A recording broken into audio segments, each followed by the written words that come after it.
သူများလေုံမှကြောင်တောင်နှိုက်တဲ့ကောင်မအမတစ်တော်ဆယ်လီဂျူလိုက်မိုးဆိုတာဒီကောင်မသူများလင်ထဲမှာအိတ်ချင်တာသူများလင်မှအရန်ကိုသူများလင်မှကြိုက်တာဟဲ့မှာတေချာကြည့်တာ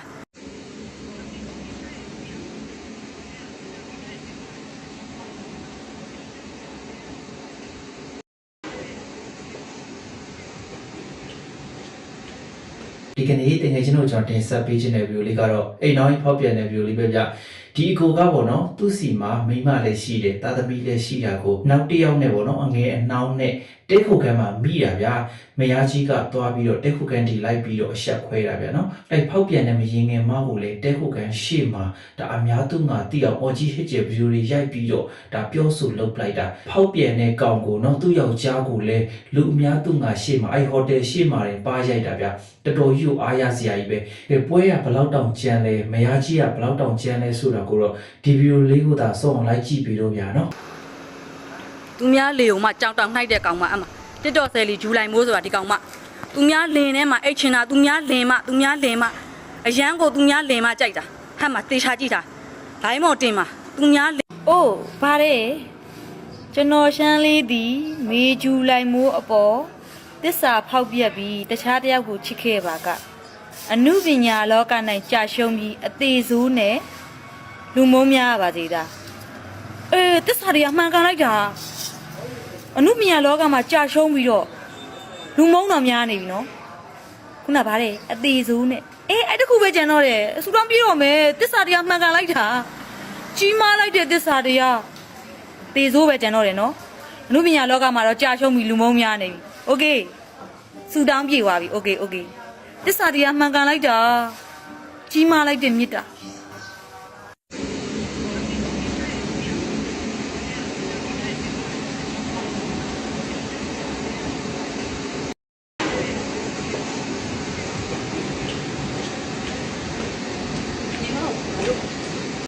ပြောပါလေငါ့ဟယ်လို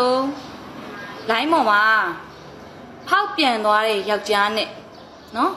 စနိုက်ကြော်သွားတဲ့မိန်းမဗီဒီယိုဖိုင်တွေတင်ထားတာကိုဝင်မှန်းပေးကြတယ်မရင်ငယ်အားပေးနော်ဖောက်ပြန်တဲ့လူအားပေးနော်အကျင့်စာကြီးကကောင်းမွန်ကြတော့အကိုကြီးတို့အမကြီးတို့အတွက်ဒီဗီဒီယိုဖိုင်လေးတင်ခြင်းဖြစ်တယ်ဘာဖြစ်လို့ပါရိုက်တာလဲဒီနီးကဖြည့်ရှင်းတဲ့နီးအစ်စ်မဟုတ်ဘူးကျမဖောက်ပြန်ခံရတာအခုမှမဟုတ်ဘူးကြံခဲ့တဲ့9လ6လတဲ့ကွာအခုမှတင်လို့ခုမှတွေ့ရလေရှင်တို့ကကျမကြံခဲ့တဲ့9လ6လကကြိတ်ပြီးငိုပြီးတော့ဖြည့်ရှင်းခဲ့တော့ကဘသူသိခဲ့လဲဘသူကအားလာပေးခဲ့နော်သားသမီးမျက်နှာရှိလို့ယောက်ျားရဲ့ခိုးပြေးမယ်လောက်တာကိုပြန်ပြီးတော့ခွဲလာခဲ့ပြီးတော့ကောင်မလေးကိုသူ့ကြီးစားလက်ထဲပြန်ထည့်ပေးသူ့မိဘရဲ့လက်ထဲကိုပြန်ထည့်ပေးပြီးကိုလင်ကိုပြန်ခေါ်လာခဲ့တယ်တစ်ခေါက်နော်ငါပေးတဲ့အဆောင်မှာပတ်ပြင်းမိလို့တစ်ခေါက်ပြန်ခေါ်လာခဲ့တယ်ငိုရီပြီးတော့ယောက်ျားကြီးပြန်လိုက်ခဲ့ပါငါအိမ်တော်ကြီးပြန်မခံနိုင်ဘူးငါသားသမီးတွေမိဘမဲ့ဖြစ်ခံနိုင်ဘူးတစ်ခေါက်ပြန်ခေါ်လာခဲ့တယ်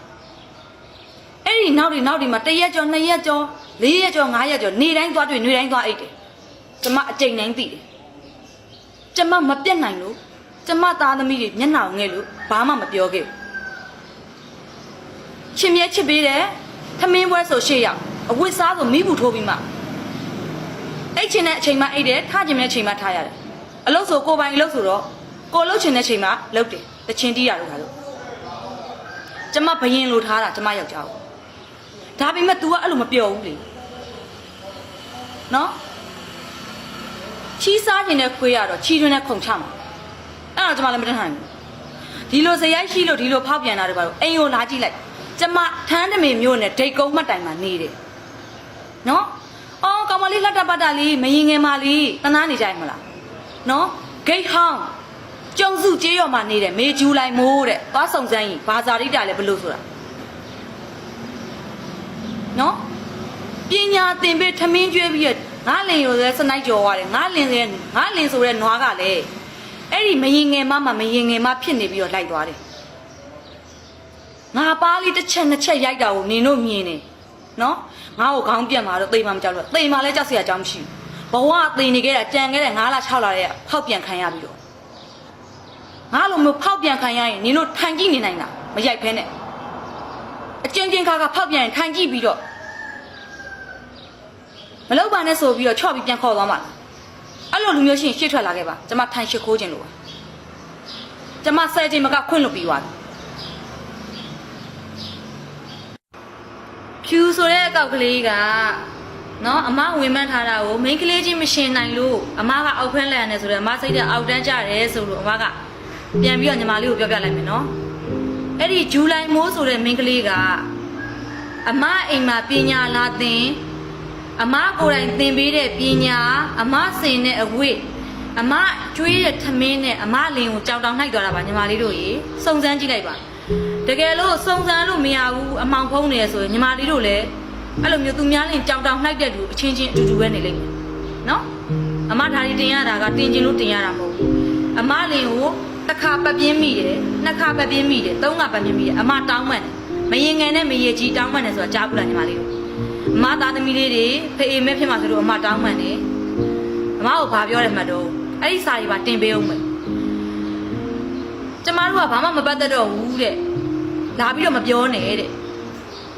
ကျေးဇူးရှိလို့ဘာမှမလုပ်ခဲနေတာကောင်းမထင်နဲ့ဆိုပြီးကြောက်ကြတာမှလာပြီးတော့ဘယ်လိုပြောမလဲချင်းချောက်သွားသေးရဲ့ပေါ့နော်အဲ့ဒါကြောင့်မလို့သူတို့ကဘာလဲဆိုတာကျမအိမ်ကလင်နဲ့ကျမပညာသင်ပေးတယ်ကျမတချင်းတွေကိုအလကားဆိုပြီးမိမရှိဖမရှိပါဆိုပြီးတနာအောင်လုပ်ပြီးတော့တချင်းကျမရဲ့တချင်းတွေဆိုပြီးတော့အဆိုတော်လောကတွေကိုရောက်သွားတဲ့အဲ့ဒီမိန်းကလေးနဲ့ကပတ်ပြင်းဖောက်ပြန်တာမီးလို့အမဝေါ်တွေကိုညီမလေးဝင်ကြည့်လိုက်နော်အမဝေါ်တွေကိုညီမလေးဝင်ကြည့်လိုက်ဘယ်လိုလဲဆိုတာညီမလေးသိလိမ့်မယ်ဘယ်လိုအတန်းစားလဲအဲ့မိန်းကလေးဘယ်လိုအတန်းစားလဲညီမလေးသိလိမ့်မယ်အဲ့ဒါမှညီမလေးကဆက်ပြီးဖုံးခွယ်နေပေးသေးတယ်ဆိုရင်ညီမလေးလည်းအဲ့လိုအတန်းစားတွေကနေလိမ့်မယ်သူများလင်းကိုကြောင်တောင်နှိုက်တဲ့အတန်းစားတွေကနေလိမ့်မယ်အောက်ဖဲလန်စရာဘာကြောင့်မှမရှိဘူးမရေငယ်နဲ့မရေကြီးသူများလင်းကိုကြောင်တောင်နှိုက်တဲ့မိန်းမနဲ့သားသမီးတွေကိုမမရက်တည်နေတဲ့မိခင်ကောင်းတဲ့ရှင်စရာဘာဆောက်ကြောင်မှမရှိဘူးနော်ဘာကြောင့်မှပြတန်ဖိုးခြင်းအများကြီးกว่าတယ်သူများလင်းကိုကြောင်တောင်နှိုက်ပြီးသူများမိသားစုဘဝမျက်ရည်ကြီးပေါက်ကြမှာตายရမဲ့အိမ်အောင်ရင်းမျိုးဖန်တီးတဲ့ညံရည်မမီတဲ့မိန်းမမျိုးနဲ့နော်မျက်ရည်ကြခံပြီးကိုလင်ကိုမရင်ငယ်လက်ကကာကွယ်ပေးတဲ့အကျိန်1000လောက်100လောက်ကာကွယ်ပေးတဲ့မိန်းမမျိုးနဲ့ဘယ်မိန်းမမြက်လဲဆိုတာညီမလေးတို့မိဘတွေတွင်တင်ဆုံးမထားရင်သိလိမ့်မယ်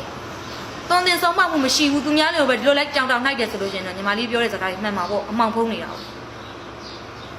အမားကစိတ်ဆိုးလို့ပြောရလည်းမဟုတ်ဘူးကိုယ်တိုင်ခံစားကြည့်ပါကိုထမင်းကျွေးထားပြီးကိုဝစ်စင်ပေးပြီးတော့ကိုယ်တိုင်ပညာသင်ပေးတဲ့မိန်းမတစ်ယောက်ကကိုလင်ကိုကြောင်တောင်နှိုက်သွားရင်ကိုယ့်အိမ်ကနွားကလည်းအဲ့လိုမိန်းမမျိုးနဲ့ပါသွားခဲ့ရင်ဘယ်လိုခံစားရမလဲဆိုတာညီမလေးမိန်းမကောင်းမိန်းမမြတ်လူဆိုလို့ရှိရင်ညီမလေးခံစားတတ်လိမ့်မယ်ဒါမှမဟုတ်ဘူးညီမလေးလည်းကြောင်တောင်နှိုက်တဲ့စားတွေပဲသူများလင်ကြောင်တောင်နှိုက်တဲ့စားတွေဆိုရင်ညီမလေးလည်းခံစားတတ်မှာမဟုတ်ဘူးအဲ့လိုအစားတွေကိုညီမလေးလိုက်နာနေမှာပဲအားကြောင့်မလို့ကိုယ့်အဆင်ကိုသိပါသူများအဆင်ကိုလာမပြောနဲ့ငါအဆင်ရပါဆိုရင်ရင်စဉ်းစားကဲတငယ်ချင်းတို့တွေ့တဲ့အတိုင်းပဲဗျာနော်မယားကြီးကတော့ဒါဘယ်နေရာပဲရောက်ရောက်မျက်နှာမငယ်ရဘူးဗျာနော်မရင်ငယ်မတွေကတော့သိတဲ့အတိုင်းပဲဘယ်နေရာပဲရောက်ရောက်သူတို့မဟုတ်တာလုပ်ထားတဲ့အတွက်မျက်နှာငယ်ရမှာပဲဗျာသူများအတိုက်ကိုဘာကြောင့်ဖျက်ဆီးချင်တာလဲဗျာနော်တခြားလူပြူလူလွတ်တွေဗျာအများကြီးပဲနော်ဒီလောက်ရုပ်ချောချောလေးဗျာသူ့ကိုကြိုက်မဲ့သူတွေလည်းအများကြီးပဲရှိမှာပဲသူများရဲ့လင်ကိုမှဗျာတက်တက်မမဖြစ်ကြတယ်လို့နော်လူတွေလည်းတကယ်အံ့ဩစရာပါပဲကြည့်နေကျွန်တော်တကယ်ချင်းတွေလည်းပြောချင်တာလေးတွေရှိရဆိုရင်ကျွန်တော်အောက်မှာ comment လေးရေးပေးခဲ့ပါဦးမယ်နော်ဗီဒီယိုလေးကတော့ဒီလောက်ပါဗျနောက်ထပ်ဗီဒီယိုမှာကျွန်တော်တို့ပြန်လည်ဆုံတွေ့ကြပါဦးမယ်ဗျနော်